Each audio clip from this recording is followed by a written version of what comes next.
Hey everyone, welcome to your channel KYSSC। तो हम लोग पिछले क्लास से हम लोगों ने चालू किया था आर्टिकल्स पढ़ना और राइट फ्रॉम द पार्ट्स हम लोगों ने पढ़ा, शेड्यूल पढ़ा और फिर पार्ट 1 में कितने आर्टिकल है, पार्ट 2 में कितने आर्टिकल है, ये हम लोगों ने पढ़ा था। आज हम लोग पार्ट 3 से चालू कर रहे हैं, ठीक है। तो जिन्होंने ये नहीं देखा है क्विकली जाके आप लोग रिवाइज कर सकते हैं। ये पार्ट 1 हो गया और पार्ट 2 तक हम लोगों ने पढ़ा था, ठीक है। आज हम लोग पढ़ने वाले हैं पार्ट 3 से। तो पार्ट 3 में क्या है, हम लोगों ने पार्ट वाइज देख भी लिया था कि पार्ट 3 में क्या है, फंडामेंटल राइट है। और ये आर्टिकल कहाँ से कहाँ तक है, 12 to 35, 12 से लेके 35 तक है। आर्टिकल नंबर 12 में क्या दिया है और जो जो इंपॉर्टेंट है यहाँ पे मैं उसको हाईलाइट करते जा रहा हूँ। पार्ट 12 में क्या दिया हुआ है, डिफिनेशन दिया हुआ है स्टेट का, ठीक है। पार्ट 12 में डिफिनेशन दिया हुआ है स्टेट का। पार्ट 13 में ये बोलता है कि जो भी लॉ इनकंसिस्टेंट होगा, मतलब कि जो भी लेजिस्लेटिव लॉ बनाती है वो फंडामेंटल राइट से इनकंसिस्टेंट होगा तो उसको वॉइड डिक्लेयर कर दिया जाएगा, ठीक है। तो यहाँ पे हो जाएगा कि लॉ इनकंसिस्टेंट जो होगा उसको वॉइड डिक्लेयर कर दिया जाएगा, ठीक है। ओके, नेक्स्ट है हमारा, नेक्स्ट अब आता है कि हमारे पास फंडामेंटल राइट कितने हैं। तो टोटल हमारे पास 6 फंडामेंटल राइट है, ठीक है। टोटल हमारे पास कितने हैं, 6 फंडामेंटल राइट है। तो देखते हैं, पहला आता है हमारा राइट टू इक्वलिटी। अब यहाँ पे याद रखने के लिए एक मैं छोटा सा ट्रिक दे रहा हूँ केवल, ठीक है, कि जो 6 फंडामेंटल राइट है उनको कैसे ध्यान में रखेंगे। तो यहाँ से स्टार्ट कीजिएगा ई से, ठीक है। ई के बाद क्या आता है, एफ आता है, ई एफ ऐसे फॉलो होते जाएगा, ठीक है। तो पहले ई आएगा, इसके बाद एफ आएगा, फिर ई आएगा, फिर एफ आएगा, फिर ई आएगा और फिर एफ आएगा, ठीक है। कैसे दिखाता हूँ, ई मैंने बोला तो right to equality, E for equality, ठीक है। इसमें कौन कौन सा आर्टिकल है, 4 आर्टिकल है। ये इक्वल ट्रीटमेंट सबको, मतलब ये बताता है कि लॉ के समक्ष सब लोग बराबर हैं। 14 बोलता है equality before the law and equal protection of law, equality before law and equal protection of laws, 14 बोलता है, ठीक है, कि सब लोग बराबर हैं। 15 बोलता है कि prohibition of discrimination on the ground of religion, race, caste, sex और प्लेस ऑफ बर्थ, मतलब किसी के खिलाफ डिस्क्रिमिनेशन नहीं कर सकते, ना वो रिलीजन के बेसिस पे, ना वो रेस के बेसिस पे, ना कास्ट के बेसिस पे, ना सेक्स के बेसिस पे, ना प्लेस ऑफ बर्थ के बेसिस पे, ठीक है। कि मेल है तो अलग ट्रीटमेंट, फीमेल है तो अलग ट्रीटमेंट, काला है तो अलग ट्रीटमेंट, गोरा है तो अलग ट्रीटमेंट, मुंबई का है तो अलग ट्रीटमेंट, मदुरई का है तो अलग ट्रीटमेंट, सब पे बराबर ट्रीटमेंट होगा, ठीक है। क्या कौन आर्टिकल बोलता है, आर्टिकल नंबर 15 बोलता है, ठीक है। पहला बोलता है कि इक्वलिटी बिफोर लॉ, लॉ के समझ सारे बराबर होंगे। 15 बोलता है कि प्रोहिबिशन नहीं करना है, ठीक है। तो मैं यहाँ पे कीवर्ड को हाईलाइट कर देता हूँ। ये इक्वलिटी की बात करता है, ठीक है, जस्ट अ सेकेंड। ये इक्वलिटी की बात करता है। दूसरा आपको करता है प्रोहिबिशन ऑफ डिस्क्रिमिनेशन की बात। तीसरा है 16 बोलता है equality of opportunity in the matter of public employment, मतलब कि जो पब्लिक एम्प्लॉयमेंट होगा उस मैटर पे भी सब लोगों को क्या होगा, इक्वलिटी मिलेगा, ठीक है। तो यहाँ पे एक कीवर्ड ध्यान में रखिएगा, एम्प्लॉयमेंट, तो इससे आप लोगों को पकड़ में आ जाएगा, ठीक है। नेक्स्ट है एवोल्यूशन ऑफ अनटचेबिलिटी, जैसे होता है ना छुआछूत का, तो छुआछूत के भावना को भी रोकने के लिए हमारे पास आर्टिकल नंबर 17 है। Okay, just a second. फिर आर्टिकल नंबर 18 है abolition of titles. Abolition of titles कहने का मतलब कि किसी को टाइटल मिला हुआ रहता है ना, तो वो अपने नाम से पहले नहीं लगा सकते, ठीक है, एक्सेप्ट मिलिट्री। लेकिन मिलिट्री और एकेडमिक डिस्टिंक्शन मिला हुआ है तो वो लगा सकते हैं, ठीक है। मिलिट्री में कोई रैंकिंग मिला हुआ है, जैसे मेजर है तो मेजर लिख सकते हैं XYZ, ठीक है। डिस्टिंक्शन मिला हुआ है एकेडमिक डिस्टिंक्शंस की, वो PhD होल्डर है, ठीक है, या MA की डिग्री है तो वो लोग लगा सकते हैं। ये 2 लोगों के अलावा कोई भी अपना टाइटल नाम से पहले नहीं लगा सकता, ठीक है। तो ये टोटल, ये भी ध्यान में रखिएगा। ये भी पूछा जाता है कि राइट टू इक्वलिटी में कितने राइट आते हैं, तो टोटल हो गए 1 2 3 4 5 14 से 18, ठीक है। 12 और 13 में, तो 12 में डिफिनेशन दिया हुआ था, 13 में जो इनकंसिस्टेंट है उसको हटा दो, ई फॉर इक्वलिटी हो गया, इसमें 14 से 18 हो गया, ठीक है। अब हम आते हैं सेकंड वाले पे, राइट टू फ्रीडम। मैंने बोला था ना ई के बाद एफ आएगा, तो देखिए यहाँ पे क्या है, एफ है, ठीक है, एफ है राइट टू फ्रीडम। इसमें कितने आर्टिकल आते हैं, इसमें आते हैं 4 आर्टिकल, ठीक है। 19 हो गया, 19 से 22, इसमें भी 5 आते हैं क्योंकि ये 21A भी आ जाता है, ठीक है। पिछले वाले में भी 5 था और इसमें भी 5 है। प्रोवाइड की personal freedom with the reasonable restriction, लेकिन यहाँ पर भी फ्रीडम मिलता है लेकिन रीजनेबल रिस्ट्रिक्शन के साथ, मतलब जहाँ पे रिस्ट्रिक्शन लगना है वहाँ पे रिस्ट्रिक्शन भी लगेगा। आर्टिकल नंबर 19 क्या बोलता है, 6 फ्रीडम देता है, 6 फ्रीडम। कैसे इसको हम लोग ध्यान में रखेंगे, इसका ट्रिक ये है कि फ्रीडम टू स्पीच, मतलब बोलने का अधिकार है, ठीक है, बोलने का अधिकार है, बोलने का अधिकार है। दूसरा, हम लोग असेंबली फॉर्म कर सकते हैं, 2 लोग 4 लोग मिलके हम लोग इकट्ठा हो सकते हैं। इकट्ठा होके क्या कर सकते हैं, कोई एक एसोसिएशन बना सकते हैं, ठीक है, कोई एक एसोसिएशन बना सकते हैं। ये एसोसिएशन बना के हम लोग क्या कर सकते हैं, घूम सकते हैं, ठीक है, मतलब कि भ्रमण कर सकते हैं, घूम सकते हैं कहीं पर भी कंट्री में, ठीक है, मतलब मैं ट्रिक बता रहा हूँ इसको, ठीक है, घूम सकते हैं, घूम कर कहीं पर रह सकते हैं, ठीक है, रह सकते हैं, और रह के वहाँ पे क्या करेंगे, अपना बिजनेस भी चालू कर देंगे, ठीक है, मतलब कि कोई ऑक्यूपेशन भी चालू कर देंगे, ठीक है। तो इस ट्रिक को ध्यान में रखिएगा। ये 6 हो गया फंडामेंटल राइट। इसको भी पूछा जाता है कि ए में कौन सा है, बी में कौन सा है, सी हो गया, डी हो गया, ठीक है, ई हो गया और एफ हो गया। ओके, इसके बाद है आर्टिकल नंबर 20 में है protection in respect of conviction for offence. मतलब कि कोई ऑफेंस करता है तो उसके लिए भी प्रोटेक्शन है, ठीक है, कि सर्टेन ऑफेंस में उसको प्रोटेक्शन मिलेगा। आर्टिकल नंबर 21 ये मोस्ट इंपॉर्टेंट आर्टिकल है आप लोगों का, ठीक है, कि ये बार बार मतलब कि इसको बोला जाता है लिविंग आर्टिकल भी बोला जाता है। Protection of life and personal liberty article number 21 को लिविंग आर्टिकल भी बोला जाता है। और इससे रिलेटेड एक सुप्रीम कोर्ट का केस भी है जिसको बोलते हैं मेनका गांधी केस, ठीक है। मतलब इसी केस के अंतर्गत इस मतलब बहुत सारी चीज़ों को इंटरप्रेट करके आर्टिकल नंबर 21 में डाला गया था, ठीक है। नेक्स्ट है हमारा आर्टिकल नंबर 21A। इसमें क्या है, राइट टू एलिमेंट्री एजुकेशन। इसको डाला गया था 86th अमेंडमेंट एक्ट ऑफ 2002 के अंतर्गत, ठीक है। हम लोग आगे चल के देखेंगे कि 86th अमेंडमेंट एक्ट जो 2002 के थ्रू हुआ था, इसमें तीनों जगह चेंजिंग हुआ था। फंडामेंटल राइट में भी हुआ था, directive principle of state policy में भी हुआ था, और क्या है, एक ड्यूटीज में भी हुआ था, ठीक है, फंडामेंटल ड्यूटीज में भी हुआ था, ठीक है। तो उसी में से एक डाला गया था यहाँ पे 21A आर्टिकल, ठीक है। एक चीज़ यहाँ पे ध्यान रखिएगा, यहाँ पे नहीं लिखा हुआ है, मैं लिख देता हूँ कि यहाँ पे जो बच्चे आएंगे 6 to 14 ईयर्स वाले आएंगे, ठीक है, 6 to 14 years. Okay, elementary education. इसके बाद हो गया 22 हो गया protection against the arrest and detention including the preventive detention right, ठीक है। तो protection against the arrest in detention, जो अरेस्ट होगा या डिटेंशन होगा उसमें भी प्रोटेक्शन मिलेगा, ठीक है, कि किस प्रकार का डिटेंशन होगा, कितने महीनों तक डिटेंशन होगा, ठीक है। और ये 2 प्रकार के डिटेंशन होते हैं, एक प्रिवेंटिव डिटेंशन होते हैं और एक प्यूनेटिव डिटेंशन होते हैं, ठीक है। अभी आर्टिकल है इसलिए मैं इसको कम रख रहा हूँ, जब चैप्टर वाइज चलेंगे पॉलिटी को जब हम लोग डिटेल में पढ़ेंगे तो वहां पर मैं विस्तार से बता दूंगा, ठीक है। इसके बाद ये दूसरा आर्टिकल हो गया। तीसरा आर्टिकल है राइट अगेंस्ट एक्सप्लॉयटेशन। मैंने बोला था ना, ई हो गया, एफ हो गया, ई हो गया, देखिए ई आ गया, फिर से एक्सप्लॉयटेशन, तो राइट अगेंस्ट एक्सप्लॉयटेशन। इसका आर्टिकल कितना है, 23 और 24, केवल 2 ही आर्टिकल है। क्या है इसमें, एक ये बोलता है कि protect individual from the exploitation and the forced labour. मतलब कि अगर मान लीजिए कि आए दिन हम लोग देखते हैं कि लोगों की क्या होती है, कि लोगों की खरीद बिक्री होती है, लोगों को बंधुआ मजदूरी मतलब कि किडनैप करके या किसी भी तरीके से उनकी तस्करी की जाती है, ठीक है। तो उसको प्रोहिबिट करता है आर्टिकल नंबर 23 कि फोर्स्ड लेबर नहीं कर सकते, ह्यूमन ट्रैफिकिंग नहीं कर सकते। मतलब कि ये मतलब कि जो मानव है, ठीक है, जो पर्सन है, जो कि पीपल है, उनको मतलब कि ट्रैफिकिंग नहीं कर सकते, एक जगह से दूसरी जगह उनकी खरीद बिक्री नहीं कर सकते हैं, ठीक है। आर्टिकल नंबर 24 बोलता है कि प्रोहिबिशन ऑफ चिल्ड्रेन, जो 14 साल से कम के बच्चे हैं उनको किसी भी हजार्डियस फैक्ट्री में जॉब नहीं करने देना है, ठीक है, जो 14 साल से कम के बच्चे हैं। तो यहाँ पे मैं की वर्ड को हाईलाइट कर देता हूँ, यहाँ पे ह्यूमन ट्रैफिकिंग को प्रोहिबिट करना, ठीक है। दूसरा हो गया कि ये 14 साल के बच्चे को हजार्डियस जॉब में नहीं, मतलब कि एम्प्लॉयमेंट नहीं होगा, ठीक है।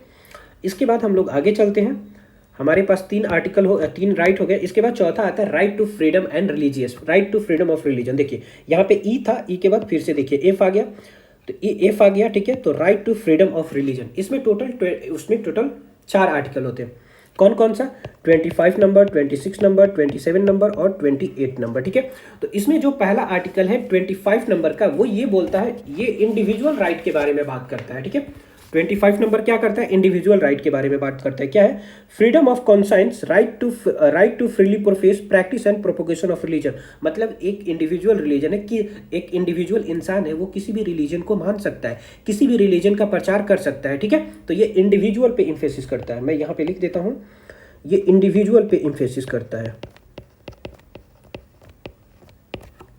ये भी कभी कभी पूछा जाता है कि 25 और 26 को दे देगा और बोलेगा कि कौन इंडिविजुअल राइट है और कौन मतलब कि कंबाइंड राइट है, ठीक है। तो इसको ध्यान में रखिएगा, ये इंडिविजुअल राइट है और ये वाला कंबाइंड राइट है, ठीक है। Freedom to manage religious affair combined right है, मतलब कि टोटल मतलब कि एक ग्रुप ऑफ पीपुल के लिए राइट होगा। 27 बोलता है कि no compulsion in the payment of the taxes for the promotion of any religion. किसी भी रिलीजन को प्रमोट करने के लिए किसी भी तरह का टैक्स कोई भी नहीं लगा सकता, ठीक है, याद रखिएगा यहाँ पे टैक्स नहीं लगा सकता है,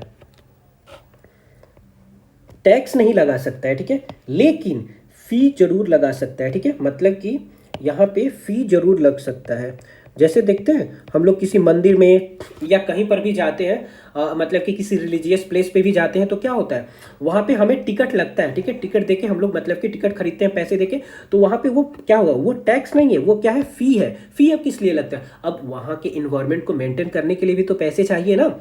आए दिन मतलब वहाँ पे टूरिज्म जा रहे हैं, गंद फैला रहे हैं, ठीक है, इधर उधर, तो उसको सफाई करने के लिए, उसको मेंटेन करने के लिए पैसे चाहिए, तो उसी के लिए ये फी वहाँ पे लगाया जाता है, ठीक है, लेकिन टैक्स नहीं लगेगा। इसके बाद है आर्टिकल नंबर 28। इसमें होता है कि फ्रीडम फ्रॉम, किसी भी इंस्टीट्यूट में अगर कोई रिलीजियस फ्रीडम हो रहा है तो वो मेरा मन है, मेरा अधिकार है कि मैं उसको अटेंड करूं या ना करूं, ये मेरे पास फ्रीडम है, ठीक है। तो इसका कीवर्ड ध्यान में रखिएगा, क्या है, freedom from religious instruction, freedom, just a second, freedom from religious instruction, ठीक है, इन एनी एजुकेशनल इंस्टीट्यूशन। मतलब कि कहीं पे हम लोग पढ़ते हैं तो हम पे थोपा नहीं जाएगा कि तुम इसी रिलीजन को फॉलो करो, ठीक है, और हमारी मर्जी कि हम उसको अटेंड करें, उस रिलीजियस प्रोस्टेशन को, या ना करें, ठीक है। इसके बाद है पांचवा है कल्चरल एंड एजुकेशनल राइट। तो देखिए यहाँ पे एफ फॉर फ्रीडम था, फिर से देखिए एजुकेशनल आ गया ई, तो ये फॉलो ही होगा, E F E F E F, ठीक है। इसके बाद हो गया कल्चरल एंड एजुकेशनल राइट। इसमें टोटल कितने हैं, 2 राइट हैं, 29 और 30। क्या ये बोलता है, ये माइनॉरिटी के लिए है, protect the right of minorities to conserve the culture and establish the educational institution. तो 29 क्या बोलता है, 29 है प्रोटेक्शन ऑफ द माइनॉरिटीज, ये माइनॉरिटी के लिए, ये ध्यान में रखिएगा, ये माइनॉरिटी के लिए, ठीक है, protection of the interest of minorities, protection of interest of minorities, ठीक है। दूसरा है ये एजुकेशनल इंस्टीट्यूशन है, ये कीवर्ड को मैं हाईलाइट कर दे रहा हूँ, ठीक है।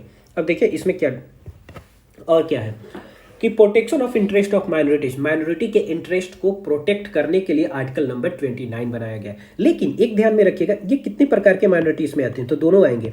2 प्रकार के माइनॉरिटी होते हैं, एक लिंग्विस्टिक माइनॉरिटी होता है, क्या हो गया इसको, जस्ट अ सेकेंड, हाँ, एक होता है लिंग्विस्टिक माइनॉरिटी, ठीक है, और एक होता है रिलीजियस माइनॉरिटी।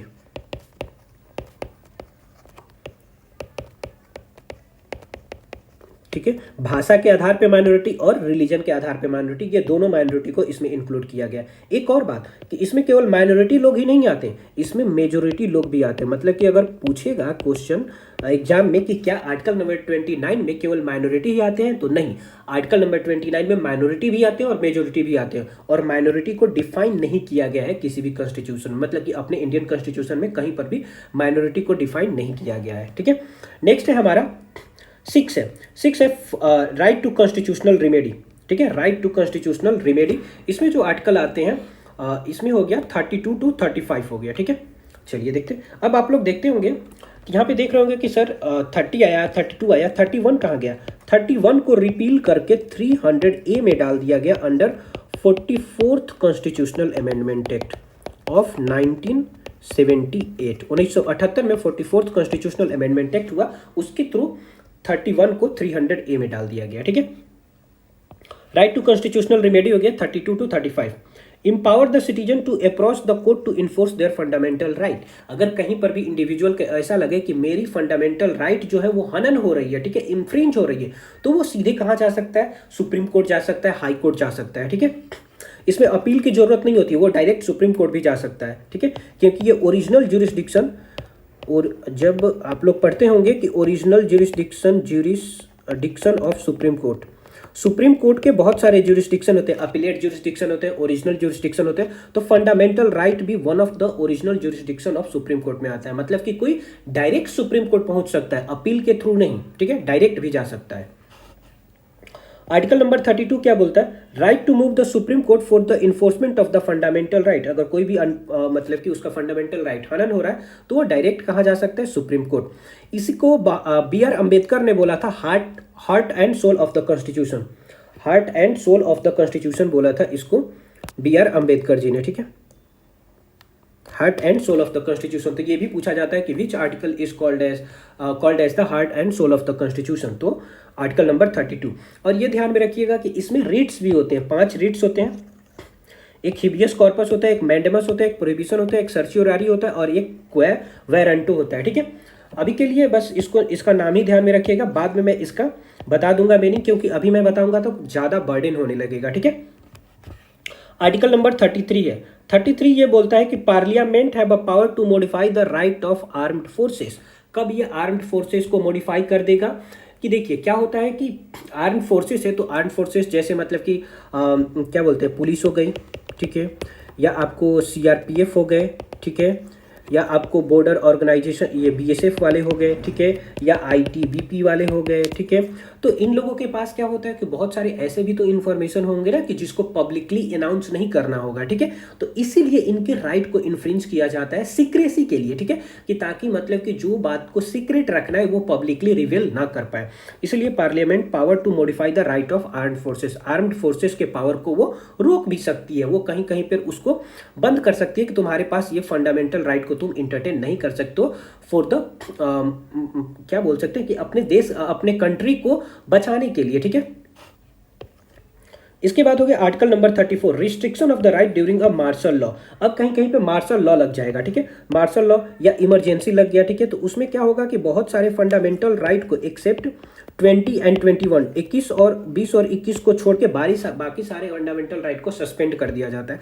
जब हम लोग इमरजेंसी चैप्टर पढ़ेंगे तो वहां पे मैं बता दूंगा। अभी के लिए ध्यान में रखिए, जब मार्शल लॉ लगेगा तो रिस्ट्रिक्शन हो जाएगा फंडामेंटल राइट पे, ठीक है, कुछ फंडामेंटल राइट पे। Article number 35, parliament have power to make a laws for the enforcement of certain right. और पार्लियामेंट के पास ये पावर है कि वो लॉ बना सकता है for the enforcement of the fundamental right. मतलब कि जैसे कई सारे स्टेट में ऐसा देखा गया है कि अभी हम लोगों ने पढ़ा 16 नंबर में क्या दिया हुआ है, एम्प्लॉयमेंट के लिए राइट है, ठीक है। लेकिन कई सारे स्टेट में ऐसा है कि वहां का रेसिडेंस होगा तभी आप वहां के मतलब कि एम्प्लॉयमेंट बन सकते हैं, ठीक है। तो ये कुछ मतलब कि सुप्रीम कोर्ट करती ये क्या पार्लियामेंट मतलब इन्फोर्स कर सकता है, ठीक है, मतलब लॉ बना सकता है for the enforcement of certain right, ठीक है। तो ये पार्ट नंबर 3 में जितने भी राइट थे हम लोगों ने पढ़ लिया। चलिए क्विकली एक बार मैं देख लेता हूँ, ठीक है। फंडामेंटल राइट थे 12 से 35, 12 में डिफिनेशन हो गया, 13 में जो इनकंसिस्टेंट होगा उसको वाइड डिक्लेयर कर दिया जाएगा। राइट टू इक्वलिटी हो गया 14 से 18। इसके बाद राइट टू फ्रीडम हो गया 19 से 22। इसके बाद हो गया राइट अगेंस्ट एक्सप्लॉयटेशन 23 और 24। Right to freedom of religion हो गया 25 से 28। कल्चरल एंड एजुकेशनल राइट हो गया 29 से 39। राइट टू कॉन्स्टिट्यूशनल रिमेडी हो गया 32 से 35। यहाँ पे 31 नहीं है, उसको 300A आर्टिकल में डाल दिया गया under the 44th constitutional amendment act of 1978। Okay, अब हमारे पास आता है directive principle of state policy. ये है पार्ट नंबर 4। पार्ट नंबर 1 हम लोगों ने पढ़ा था, इसमें क्या था, name and territorial extension of India, ठीक है। पार्ट नंबर 2 में क्या था, सिटीजनशिप था, ठीक है, सिटीजनशिप था, ठीक है। इसमें कहाँ से कहाँ आर्टिकल था, 5 to 11 आर्टिकल था। इसमें क्या था, 1 to 4 नंबर का आर्टिकल था, ठीक है। इसके बाद आज हम लोगों ने क्या पढ़ा, फंडामेंटल राइट पढ़ा। इसमें टोटल 6 राइट होते हैं, पहले 7 राइट हुआ करते थे। 7वें राइट को 44th अमेंडमेंट एक्ट के थ्रू कहाँ डाल दिया गया, 300A में डाल दिया गया, ठीक है। अभी हमारे पास कितने बचे हैं, 6 फंडामेंटल राइट बचे हैं, ठीक है। नेक्स्ट है हमारा पार्ट नंबर 4। पार्ट नंबर 4 में क्या है, DPSP, directive principle of state policy, ठीक है। चलिए तो इसको देखते हैं। तो पहला काम कि ये डीपीएसपी जो है directive principle of state policy, ये आया कहाँ से है। हाँ, एक और बात ये ध्यान में रखिएगा कि फंडामेंटल राइट को कहाँ से ब्रिंग किया गया, तो ये आया है फंडामेंटल राइट आया है आपको यूनाइटेड किंगडम के कॉन्स्टिट्यूशन से, ठीक है, यूनाइटेड किंगडम के कॉन्स्टिट्यूशन से। इसको मैग्ना कार्टा इसको मैग्ना कार्टा भी बोलते हैं, ठीक है। फंडामेंटल राइट को मैग्ना कार्टा भी बोला जाता है ऑफ द इंडियन कॉन्स्टिट्यूशन, और वो आया है यूके के कॉन्स्टिट्यूशन से, यूनाइटेड किंगडम से। और ये डीपीएसपी कहाँ से आया है, तो let me right it. DPSP आया है आयरलैंड से, और आयरलैंड कहाँ से लेके आया है, स्पेनिश कॉन्स्टिट्यूशन से। इसके अलावा और कहाँ से आया है, गवर्नमेंट ऑफ इंडिया एक्ट 1935 से आया है, ठीक है। ओके, ये हो गया पार्ट नंबर 4 में, ठीक है। पार्ट नंबर 4 में कहाँ से कहाँ आर्टिकल है, 36 to 51 आर्टिकल है, ठीक है। तो चलिए देखते हैं आर्टिकल नंबर 36 में क्या है। आर्टिकल नंबर 36 में आपको मेंशन है डेफिनेशन ऑफ द स्टेट। सिर्फ वही स्टेट जो आर्टिकल नंबर 12 में हम लोगों ने देखा ना डेफिनेशन ऑफ स्टेट, तो सेम हु टू हु वही डेफिनेशन दिया हुआ है आर्टिकल नंबर 36 में, definition of state. Article number 37 में एप्लीकेशन ऑफ डीपीएसपी। एक और बात मैं पहले बता दूं आप लोगों की, थोड़ा सा याद करने में इजी रहेगा कि ये डीपीएसपी क्यों बनाया गया, मतलब क्या पर्पज़ है डीपीएसपी को लाने के लिए। डीपीएसपी को लाने के लिए पर्पज़ ये है कि जितने भी नए रूल एंड रेगुलेशन बनाए जाएंगे, लॉ बनाए जाएंगे, वो डीपीएसपी को फॉलो करके बनेंगे, ठीक है। क्योंकि डीपीएसपी को एक इस तरीके से बनाया गया है कि ये डेमोक्रेसी को प्रमोट करे, ठीक है। पॉलिटिकल डेमोक्रेसी को, इकोनॉमिक डेमोक्रेसी को प्रोटेक्ट करे, सोशल डेमोक्रेसी को प्रमोट करे, ठीक है। तो इसलिए जितने भी रूल एंड रेगुलेशन लॉ बनाए जाते हैं, चाहे वो सेंट्रल गवर्नमेंट के द्वारा पार्लियामेंट में या स्टेट लेजिस्लेचर में स्टेट गवर्नमेंट के द्वारा, डीपीएसपी को मतलब कि ध्यान में रखते हुए बनाया जाता है, ठीक है। तो इसलिए यहाँ पे लिखा हुआ है कि एप्लीकेशन ऑफ डीपीएसपी, ये इसका क्या क्या एप्लीकेशन है। पहले में डिफिनेशन हो गया, दूसरे में हो गया कि इसका एप्लीकेशन क्या है, ठीक है। दूसरे में लिखा हुआ है कि इसका एप्लीकेशन क्या है। जस्ट ए सेकेंड, इसको मैं डिफिनेशन को हाईलाइट कर देता हूँ, ठीक है। इसके बाद हो गया तीसरे में promote the welfare of the people. Welfare of the people को प्रमोट करने के लिए कुछ यहाँ पे क्या होगा कि उनके वेलफेयर को प्रमोट करने के लिए आर्टिकल नंबर 38 है, सिक्योर द सोशल ऑर्डर। यहाँ पे कुछ चीज़ें छूट गई हैं, मैं इसको लिख देता हूँ। To secure the promote welfare of the people, to secure social order in society. Society में सोशल ऑर्डर को मेंटेन करने के लिए, सोसाइटी में सोशल ऑर्डर को मेंटेन करने के लिए आर्टिकल नंबर 38। तो इसका कीवर्ड सिर्फ ध्यान में रखिएगा, कीवर्ड क्या है, सोशल ऑर्डर को ध्यान में रखिएगा, ठीक है। सोशल ऑर्डर को ध्यान में रखिएगा यहाँ से, ठीक है। तो यहाँ पे क्या हो गया, 36 में इसका डिफिनेशन हो गया, 37 में इसका एप्लीकेशन हो गया, 38 में याद रखिएगा सोशल ऑर्डर एक कीवर्ड है। इसके बाद है 39 में प्रिंसिपल ऑफ पॉलिसी। 39 में क्या है, प्रिंसिपल्स को ध्यान में रखिएगा, इसका कीवर्ड है प्रिंसिपल्स। यहाँ पे इस आर्टिकल में ये कहा गया है कि certain principle of policy to be followed by the state. Certain principle of policy to be followed by state, मतलब रूल एंड रेगुलेशन जब बनाएंगे तो कुछ जो प्रिंसिपल और पॉलिसी होगी उसको ध्यान में रखना होगा। जैसे इक्वल पे, सबको मतलब कि बराबर मतलब कि वेतन मिले, ठीक है। डिस्क्रिमिनेशन ना हो, ठीक है। एडिक्वेट मीन्स ऑफ लाइवलीहुड हो, ओके। और मतलब कि सोसाइटी को प्रमोट किया जाए, इस तरह के प्रिंसिपल इसमें दिए हुए हैं। इसके बाद आता है आर्टिकल नंबर 39A। 39A में क्या है, यहाँ से अब ध्यान में रखिएगा, यहाँ से 36, 37, 38, 39 इसको एक क्रम में याद कर लीजिएगा, ठीक है। एक क्रम में याद कर ले, मतलब एक साथ याद कर लीजिएगा। और यहाँ से मैं आप लोगों को अब ट्रिक के साथ में लेके चल रहा हूँ। मतलब ट्रिक क्या, मतलब याद करने का तरीका बता रहा हूँ कि ताकि भूलिएगा नहीं। आर्टिकल नंबर 39A है। 39A में क्या बोलता है, equal justice and free legal aid.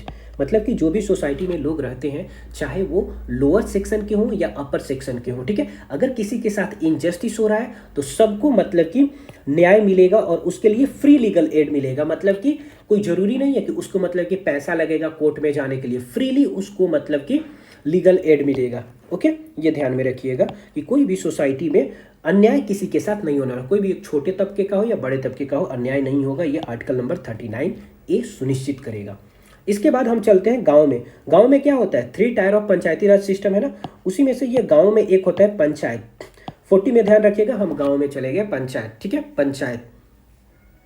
इसके बाद 41। अब बताइए कि हमारी बेसिक नीड क्या है, कि हमें काम मिल जाए, हम पढ़े लिखे, ठीक है, और जो लोग काम नहीं कर सकते उनको पब्लिक असिस्टेंस मिले, मतलब सरकार की तरफ से सहायता मिले। तो मिलता है ना, कैसे मिलता है, पब्लिक डिस्ट्रीब्यूशन सिस्टम के थ्रू अनाज मिलता है, ठीक है। LPG मिलता है सब्सिडीज रेट पे, ठीक है। और क्या हमें रोड बना के मिलता है, ठीक है। और जो हम मतलब कि जो टिकट खरीदते हैं, ठीक है, वो भी सब्सिडाइज रेट पे मिलता है। जो हम क्या बोलते हैं इलेक्ट्रिसिटी यूज़ करते हैं, वो भी हमें क्या होता है सब्सिडाइज रेट पे मिलता है, ठीक है। तो ये हो गया पब्लिक असिस्टेंस। तो पहले गांव में गए, विलेज पंचायत हो गया, मैं इसको हाईलाइट कर देता हूँ, विलेज पंचायत हो गया। और इसके बाद राइट टू वर्क हो गया, राइट टू एजुकेशन हो गया। इसके बाद हो गया कि जब कोई किसी फैक्ट्री में काम करेगा तो वहाँ पे क्या क्या चाहेगा कि वहाँ का कंडीशन अच्छा हो, मतलब साफ़ सुथरा हो, ठीक है, गंदा ना हो, कि ताकि मतलब कि कोई डिसीज़ ना मतलब कि फैले, तो साफ़ सुथरा होना चाहिए, ठीक है। तो ह्यूमन कंडीशन ऑफ वर्क होना चाहिए, ह्यूमन कंडीशन ऑफ वर्क होना चाहिए। नेक्स्ट है कि अगर वहाँ पे कंडीशन अच्छा हो तो प्लस में ऐसा भी तो हो कि पैसे मतलब पर्याप्त मिले। ये नहीं कि तुम इतना काम करवा रहे हो और पैसे दे रहे हो 2 रुपये 4 रुपये, मतलब कि काम करवा रहे हो 10 रुपये का और पैसे दे रहे हो 5 रुपया, तो पैसा भी मिलना चाहिए, ठीक है। तो लिविंग वेजेज, ओके। और उसके साथ साथ ध्यान में रखिएगा डिसेंट स्टैंडर्ड ऑफ लाइफ। इसके बाद क्या चाहिए, इसके बाद तो ऐसा भी तो चाहिए ना कि वहाँ पे जो लोग काम कर रहे हैं अगर उनको मतलब कोई भी दिक्कत हो रहा है, ठीक है, तो उनकी बातों को ऊपर तक मतलब सुना जाए, मैनेजमेंट उनकी बातों को सुने, डायरेक्टर उनकी बातों को सुने। इसलिए workers participation in the management of industry, यहाँ पे कुछ छूट गया, workers participation in management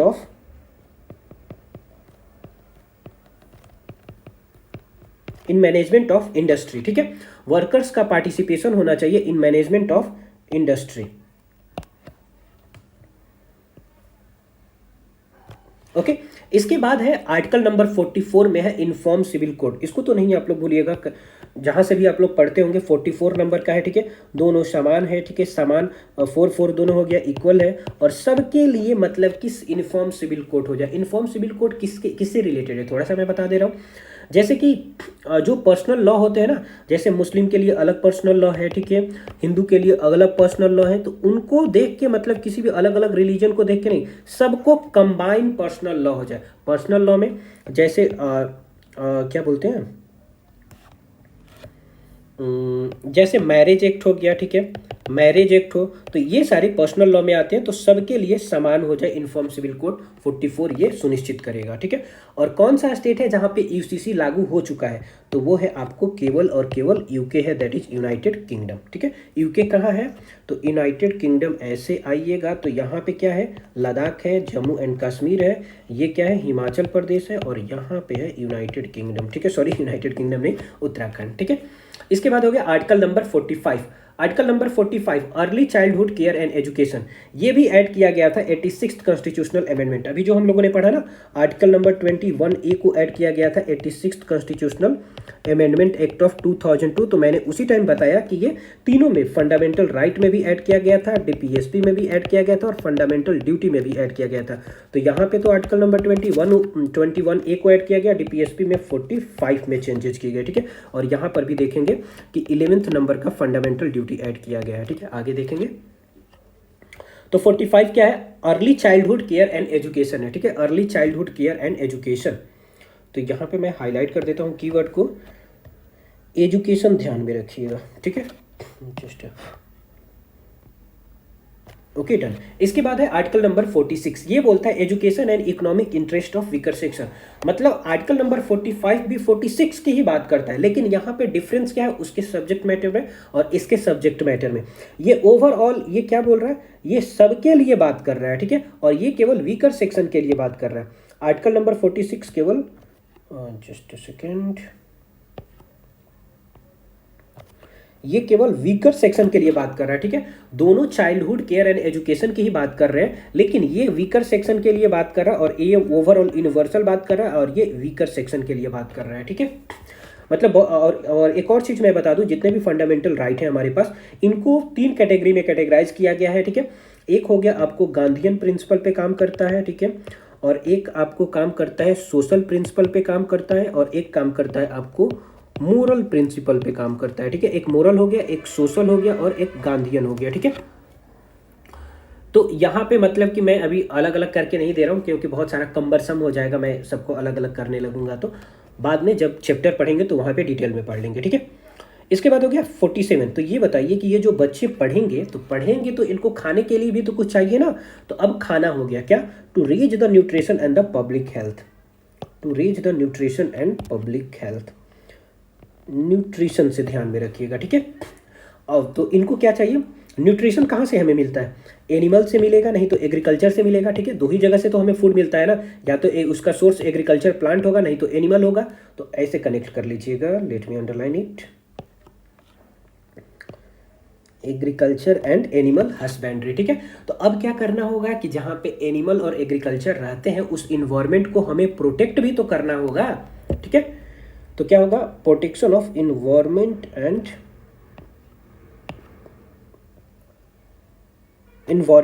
wild life, ठीक है। अगर हम इन्वायरमेंट को प्रोटेक्ट कर रहे हैं तो हमें मोन्यूमेंट को भी प्रोटेक्ट करना पड़ेगा, ठीक है। जो हमारे पहले से चलता हुआ आ रहा है उसको भी हमें प्रोटेक्ट करना पड़ेगा। जैसे कि बहुत सारी चीज़ें हैं ना कि जो हमारा मतलब हिस्ट्री से चलता हुआ आ रहा है, ठीक है। तो वो भी चीज़ें जैसे ताजमहल हो गया, चार मीनार हो गया, कुतुब मीनार हो गया, ठीक है, रेड फोर्ट हो गया, तो इन सब को भी तो प्रोटेक्ट करना पड़ेगा। तो ये सारे को प्रोटेक्ट करने के लिए आर्टिकल नंबर 49 है, ठीक है। 50 हो गया separation of judiciary and executive, ठीक है। ये बहुत ही इंपॉर्टेंट आर्टिकल है, ठीक है। इस आर्टिकल को एकदम ध्यान में रखिएगा, ये बहुत ज़्यादा इंपॉर्टेंट आर्टिकल है। ओके, आर्टिकल नंबर 50 ये बोलता है कि separation of judiciary and executive.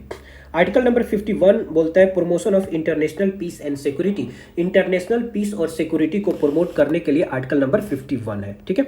इसके बाद हमारे पास आ जाता है part number 4A। Part number 4A में क्या है, फंडामेंटल ड्यूटीज है, ठीक है। तो फंडामेंटल ड्यूटीज कहाँ से आया है, तो ये ध्यान में रखिएगा, ये आया है, let me change the colour,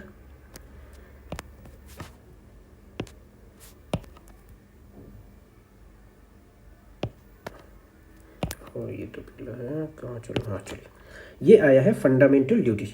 हाँ ये लिखा तो है यहाँ पे, ठीक है। ये आया है यूएसएसआर, रसिया से आया है, ठीक है। और इसको ऐड किया गया था 42nd constitutional amendment act of 1976। और यहाँ पे एक चीज़ ध्यान में रखिएगा कि कौन से कमिटी ने इसको रिकमेंड किया था फंडामेंटल ड्यूटी को, तो वो थे स्वर्ण सिंह कमेटी, स्वर्ण सिंह कमेटी, ठीक है।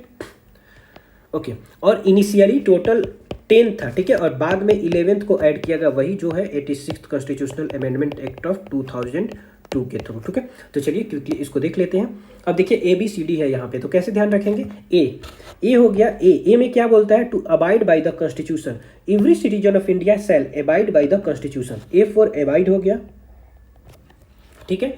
दूसरा हो गया बी से ध्यान में रखिएगा भगत सिंह, बी को कनेक्ट कर लीजिएगा भगत सिंह से, तो भगत सिंह, तो भगत सिंह को कैसे ध्यान में रखेंगे, जस्ट ए सेकेंड,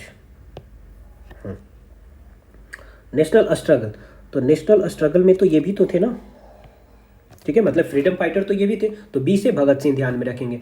सी हो गया, सी मतलब क्या, तीसरे नंबर पे आता है, जो रीजनिंग हम लोग पढ़ते हैं तो तीसरे नंबर पे आता है। तो इसमें 3 चीजें हैं, क्या, sovereignty, unity and integrity of India, sovereignty, unity and integrity of India, ठीक है। डी हो गया, डी क्या होता है, डी होता है, जस्ट सेकेंड, डी हो गया, D for defend the country and render the national service when called upon two do so, जब मतलब कि कंट्री को जरूरत होगा तो हम उसको सर्व भी करेंगे, तो डी फॉर डिफेंड हो गया, ठीक है।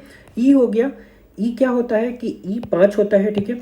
तो 5 में क्या हो जाएगा आपको, promote the harmony and spirit of, देखिए ये 5 हो गया, तो पांचों उंगलियों को अगर हम कंबाइन कर लेंगे तो क्या होगा, ब्रदरहुड, एक मतलब एकता हो जाएगी, तो वो हो गया ब्रदरहुड, ठीक है, spirit of common brotherhood, spirit of common brotherhood, ठीक है। और जो वीमेन के खिलाफ जो मतलब कि क्या होगा, डेरोगेटरी होगा प्रैक्टिसेस, उसको मतलब हटाना, renounce practices derogatory to dignity of women, ठीक है। तो 2 चीजें आती हैं ई में, ध्यान रखिएगा। एफ हो गया, एफ फॉर क्या हो गया, फोर्ट, एफ फॉर फोर्ट हो गया, ठीक है। तो एफ से ध्यान में रखिएगा, एफ फॉर फोर्ट, ठीक है। तो फोर्ट को क्या बोलते हैं, रिच हेरिटेज होता है वो, फोर्ट क्या होता है, फोर्ट रिच हेरिटेज हो गया, इसको ध्यान में रखिएगा। हाँ, इसके बाद हो गया जी से क्या होता है, जी से ग्रीनरी होता है, तो ग्रीनरी क्या होता है, इन्वायरमेंट होता है, ठीक है।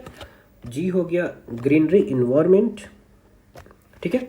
तो protect and improve the natural environment including forest, lakes, wildlife, तो जी से ग्रीनरी ध्यान में रखिएगा, उससे ये ध्यान में आ जाएगा। इसके बाद एच हो गया, एच से क्या होता है, ह्यूमनिज्म,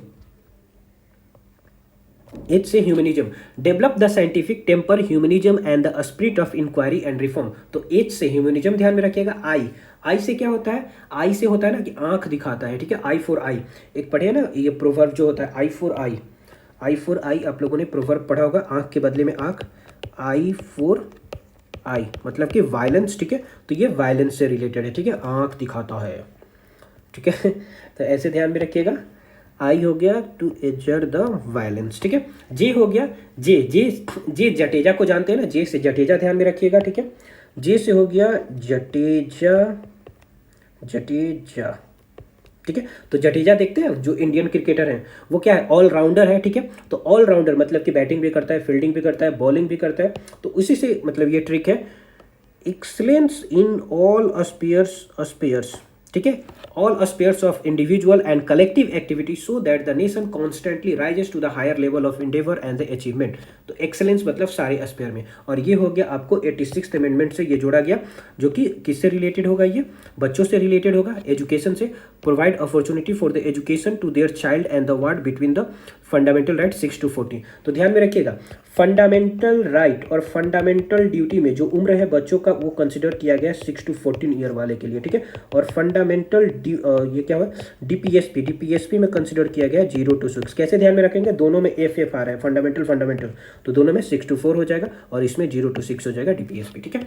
तो चलिए ये आज के लिए कॉफ़ी है, फिर हम लोग मिलेंगे अगले क्लास में नेक्स्ट आर्टिकल के साथ। तो इसको ज़्यादा से ज़्यादा आप लोग रिवाइज कीजिए, सब्सक्राइब कीजिए, ठीक है, और इसको शेयर कीजिए, लाइक कीजिए। जो कुछ भी दिक्कत हो रहा है कमेंट में बताइए, ठीक है। Okay, bye bye, God speed.